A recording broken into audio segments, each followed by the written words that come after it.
It's a crime what they're doing. He's a dictator thug. Bukele or Trump? Both.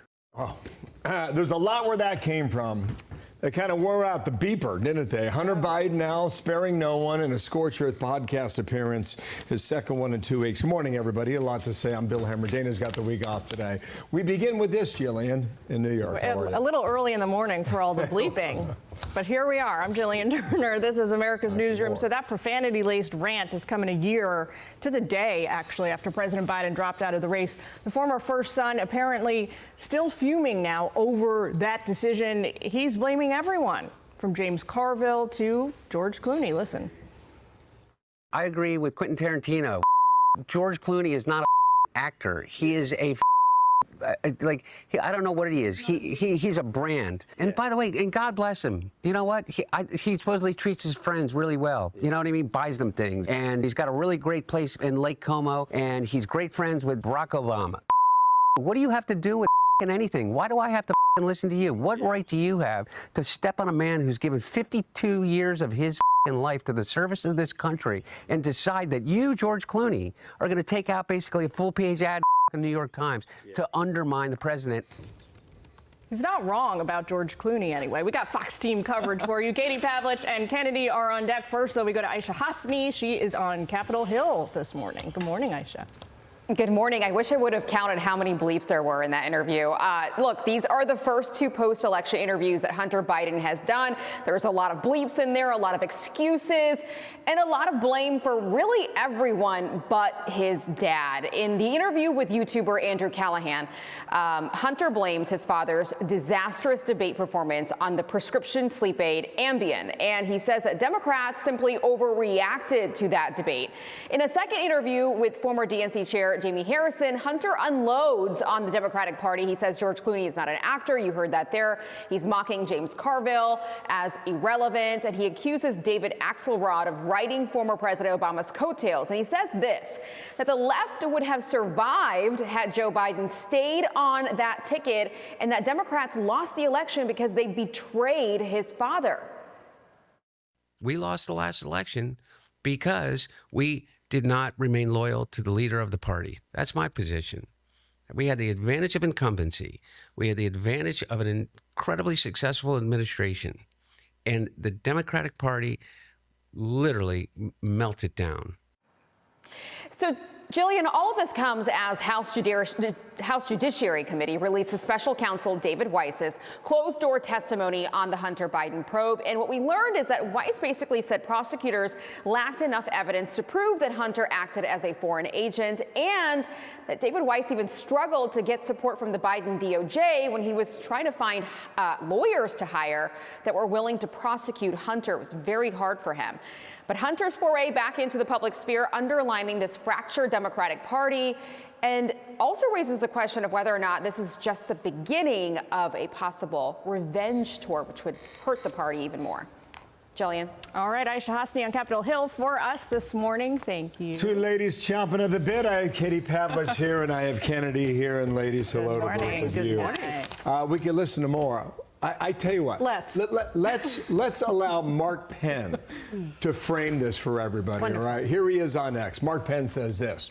Democrat now, pollster. He says, my stomach churns just seeing a foul-mouthed Hunter Biden attack the world. He is out of jail only because Dad, notice how he spelled Dad there? Like, oh, yeah. Okay.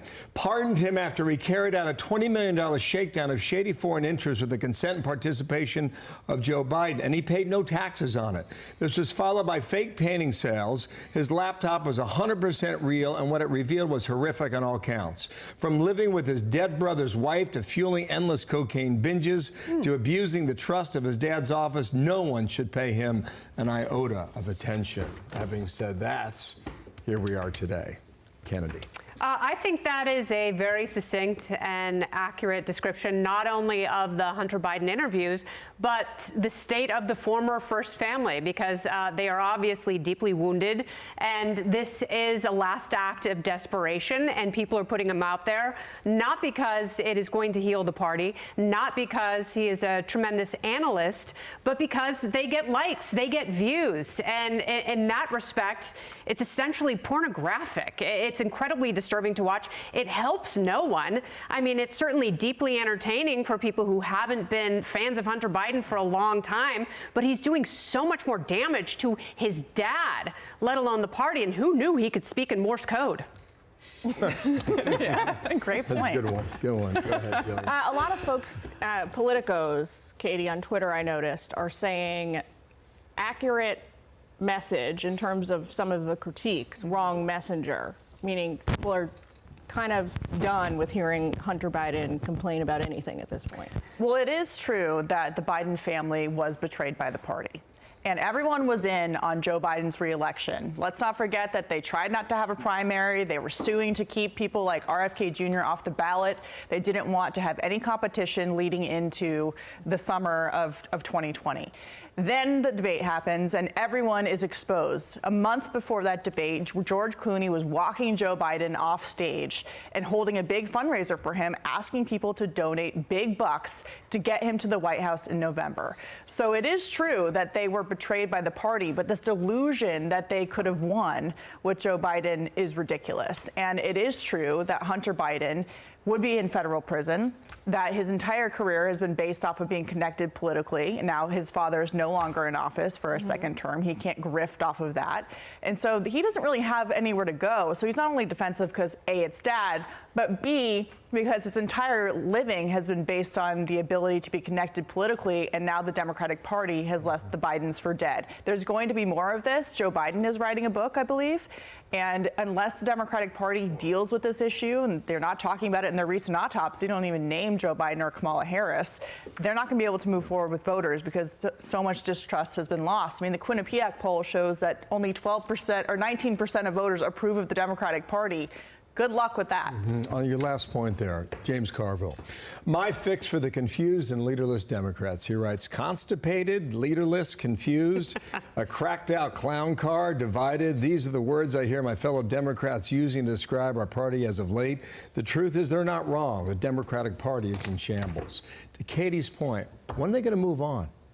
When are they going to get over this? Hey, man. How long does this go on? As long as their liberal cohorts are putting microphones in front of Hunter's face and allowing them, stoking him, kicking the hornet's nest, stirring up this vile revenge, they're not going to move on. The problem with moving on is you have to have a set of principles matched with ideas. And they don't have that right now because their party is still being pulled apart from the inside out due to progressivism. Zohran Mamdani has done as much damage to the Democrat Party with, his hopeful mayoral run here in New York City as Joe Biden did by tanking in that debate. So they're in an awful place. Carville here is right, but it doesn't matter because, to Hunter's point, he is irrelevant at this point. And you can also make the argument from a political messaging standpoint. The longer this goes on, Katie, the examining over and over what happened last year, again, the shorter time frame Democrats have now to work to find the next generation leadership, which nobody is coalescing around. Well, even Democrats continue to act like they have some messaging problem. They have a policy problem. Amen. They don't know where they stand. They're having a difficult time figuring out the Mamdanis who are coming into the party, how to deal with that. They want to oppose Trump at every turn. I mean, even Carville in this new New York Times op-ed, he's arguing that the Democrats do need to go through some kind of civil war, just not before the midterms. And he offers up the strategy of simply being against Donald Trump's big, beautiful bill. He doesn't really lay out what Democrats can be for. So until they come up with what they're actually for, they're still going to struggle going into the midterms and without a leader in the Democratic Party at the top of the ticket for 28. Ladies, both have best to have both of you here today. Thank you so much. I mean, I've got a sense we're going to be talking about tomorrow, Kennedy. I do believe. Okay. Get the So you button come ready back for again. more. All right. Very good. Thank you, ladies. I'm Steve Ducey. I'm Brian Kilmeade. And I'm Ainsley Earhart. And click here to subscribe to the Fox News YouTube page to catch our hottest interviews and most compelling analysis.